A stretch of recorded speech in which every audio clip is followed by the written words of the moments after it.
Hola, ¿cómo les va? Antes de comenzar a hablar del tema del video, quiero agradecerles a todos los que se sumaron a la página, a los que compartieron y reaccionaron a los videos. En una hora ya tenía casi 500 seguidores. Me sorprendió y me puso muy contento, la verdad. Es muy gratificante saber que del otro lado valoran y les gusta el trabajo que hace uno. Así que muchísimas gracias.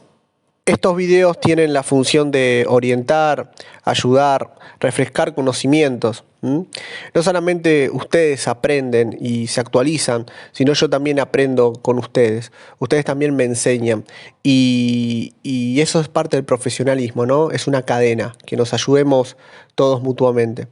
Tengo pensado hacer algunos live, algunos vivos por Instagram o por Facebook, después los vamos a ir viendo, los voy a ir manteniendo al tanto de todo, para interactuar temas sobre la neurología.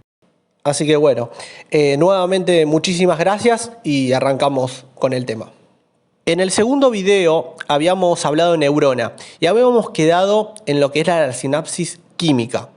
Quiero refrescar un poquito lo que era la sinapsis eléctrica, ¿sí? Y después vamos a enfocarnos un poco más en la sinapsis química.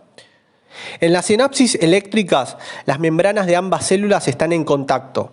En realidad existen canales que comunican directamente sus citoplasmas. Estos canales se llaman uniones gap. De este modo, no es necesario que un mensajero químico atraviese el espacio extracelular. No hay espacio sináptico en la sinapsis eléctrica.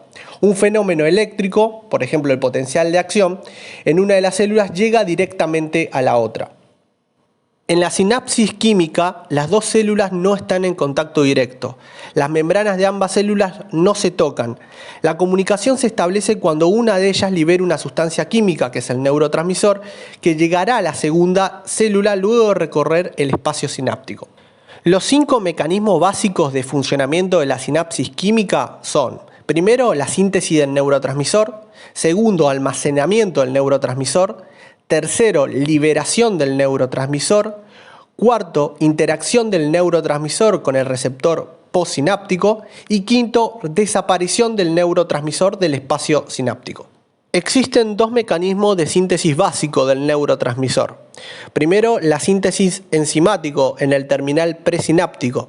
Esto quiere decir que el neurotransmisor es sintetizado a partir de una molécula precursora pequeña por acción de una o más enzimas, como por ejemplo la acetilcolina. Y la siguiente forma en que se pueden formar los neurotransmisores es por síntesis ribosomal en el soma neuronal. Esto quiere decir que los péptidos son sintetizados en ribosomas asociados al retículo endoplasmático de manera similar a las proteínas. Luego el péptido es empaquetado en vesículas y transportado al terminal presináptico del axón. La liberación del neurotransmisor al espacio sináptico es inducido por la llegada de un potencial de acción al terminal presináptico. Se considera que deben ocurrir los siguientes fenómenos para lograr esa liberación. Primero, despolarización del terminal presináptico debido a la llegada de un potencial de acción. Segundo, por aperturas de canales de calcio voltaje dependientes en la membrana del terminal presináptico. Ahí se ve en la foto, los canales de calcio dependiente de voltaje. Los canales se abren ante la despolarización producida por el potencial de acción y permiten la entrada de calcio al terminal, que esto es un fenómeno indispensable para que ocurra la liberación. Y tercero, el calcio actúa sobre proteínas presentes en el interior del terminal presináptico. Y por un mecanismo poco conocido aún, produce la liberación del contenido vesicular por exocitosis. El neurotransmisor, luego de atravesar el espacio sináptico, se une a receptores de membrana localizados en el terminal postsináptico. En los receptores metabrotrópicos, el neurotransmisor se une al receptor y desencadena la activación de un segundo mensajero. Y esto determina la apertura de canales dependientes presentes en la membrana postsináptica. Y en los receptores ionotrópicos, los receptores están relacionados con el canal químico dependiente. Cuando los receptores captan al neurotransmisor, permiten la apertura de estos canales y de esta manera ingresan iones a la membrana postsináptica. Entran iones a la membrana postsináptica y se produce lo que se conoce como la respuesta pasiva local, que es la despolarización que ocurre en la célula postsináptica. La despolarización va a depender de los iones que ingresan. Si ingresa, por ejemplo, calcio y sodio, que son iones positivos, aumenta la despolarización y se produce una señal pasiva excitatoria que se conoce como PEP. Si ingresan iones negativos, como por ejemplo el cloro, la membrana se hiperpolariza y se produce un estímulo inhibitorio que se conoce como PIPS. Supongamos que una motoneurona, que es una neurona que inerva células del músculo esquelético, libera acetilcolina, que como ya vimos es un neurotransmisor. Lo libera sobre la membrana de la fibra muscular. Allí la acetilcolina es reconocida por un receptor nicotínico. El receptor nicotínico es ionotrópico, es decir, un canal iónico que se activa en presencia de acetilcolina directamente. El canal de este receptor en particular dejará entrar sodio a la fibra muscular al abrirse, con lo cual el potencial de membrana se acercará a cero. Esta despolarización postsináptica es un ejemplo de un PEPS. Les doy otro ejemplo, una sinapsis entre dos neuronas. La célula presináptica libera GABA sobre la célula postsináptica.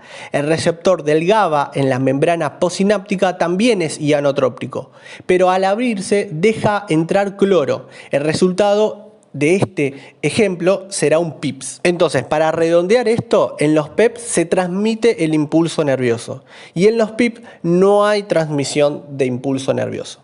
Y por último, existen tres mecanismos básicos de eliminación del neurotransmisor. Primero, por difusión, que es el más simple.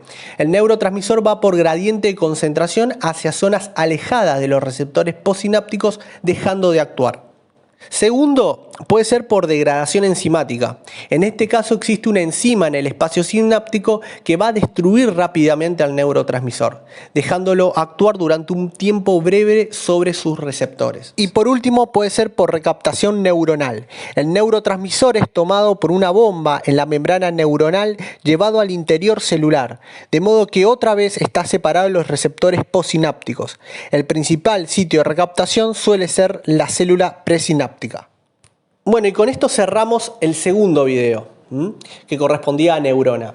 Era lo que había quedado pendiente y quería darle un cierre para que puedan entender bien cómo es el mecanismo del impulso nervioso, qué pasa con el neurotransmisor. Y ahora sí arrancamos con neuroglia o células gliales.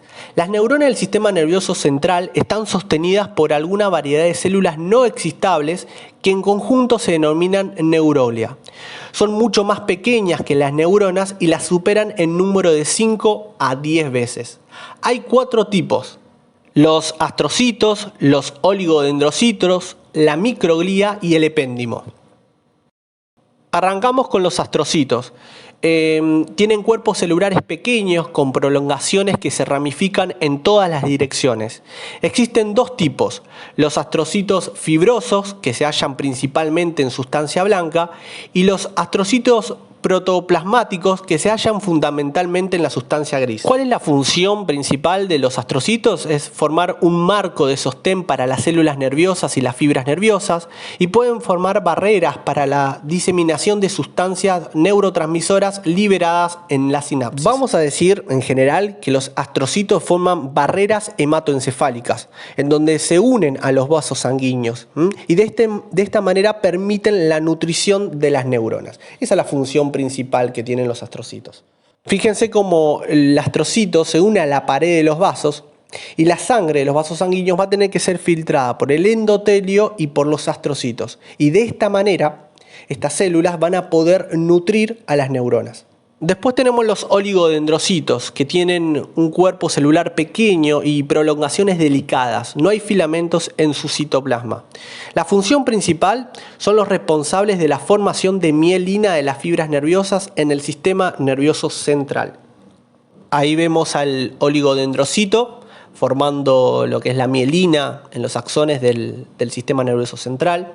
Luego tenemos las microglias, que son las más pequeñas de las células neurogliales y se hallan dispersas en todo el sistema nervioso central.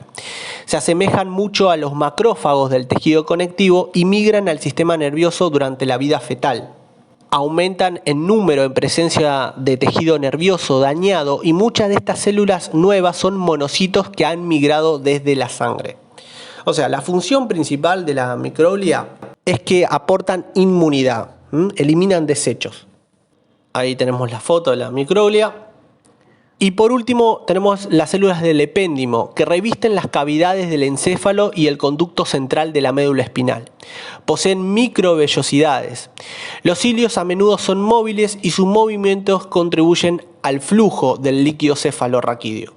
Se van a dividir en tres grupos: los ependimocitos, que revisten los ventrículos del encéfalo y el conducto central de la médula espinal; los tanicitos, que revisten el piso del tercer ventrículo, que se acuerdan que estaban en el diencéfalo, por encima de la eminencia mediana del hipotálamo; y las células epiteliales coroideas, que cubren los plexos coroideos. Los plexos coroideos son los que van a formar el líquido cefalorraquídeo, que después ya lo vamos a ver.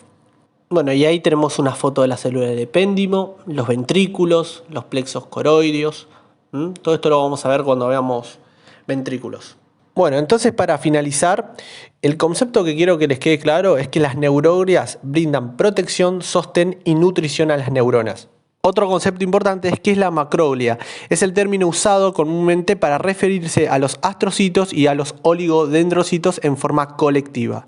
Y la microglia son células mucho más pequeñas que los astrocitos y los oligodendrocitos, que están dispersas en todo el sistema nervioso central y se asemejan mucho en su función a los macrófagos del tejido conectivo.